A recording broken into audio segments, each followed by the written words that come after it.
এই অশ্রু শোকের প্রিয়জন হারানোর বেদনার। যুক্তরাষ্ট্র ও ইসরায়েলের যৌথ আগ্রাসনে ইরানের সর্বোচ্চ ধর্মীয় নেতা আয়াতুল্লাহ আলী খামেনির মৃত্যুর খবর ছড়িয়ে পড়ার সঙ্গে সঙ্গে রাজপথে নেমে আসেন লাখ লাখ মানুষ। সর্বোচ্চ ধর্মীয় নেতার মৃত্যুতে যেন শোকের সাগরে ভাসছে গোটা ইরান। রাজধানী তেহরানে একে একে জড়ো হতে থাকেন অসংখ্য নারী পুরুষ। সর্বোচ্চ ধর্মীয় নেতাকে হারিয়ে শোকে মাতম করেন তারা। সময় গড়ানোর সঙ্গে সঙ্গে জনসমুদ্রে পরিণত হয় তেহরান। যুক্তরাষ্ট্র ও ইসরায়েলের বিরুদ্ধে প্রতিশোধ নেয়ার দাবি করেন তারা। খামেনি হত্যার বদলা চান তারা।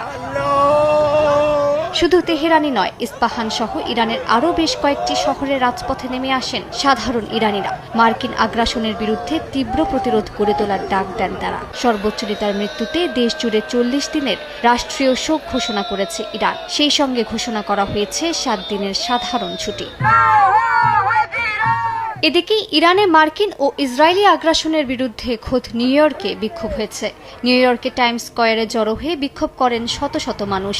ইরানের জাতীয় পতাকা হাতে অবিলম্বে হামলা বন্ধের দাবি জানান তারা। বলেন, ইরাক যুদ্ধ থেকে শিক্ষা না নেয়ার কারণেই নতুন করে ইরানের মাটিতে হামলা চালাচ্ছে যুক্তরাষ্ট্র। এই সংঘাতের কারণে গোটা মধ্যপ্রাচ্য অস্থিতিশীল হয়ে উঠবে বলেও সতর্ক করেন আন্দোলনকারীরা। মালিহা সুহুরওয়ার্দী, সময় সংবাদ।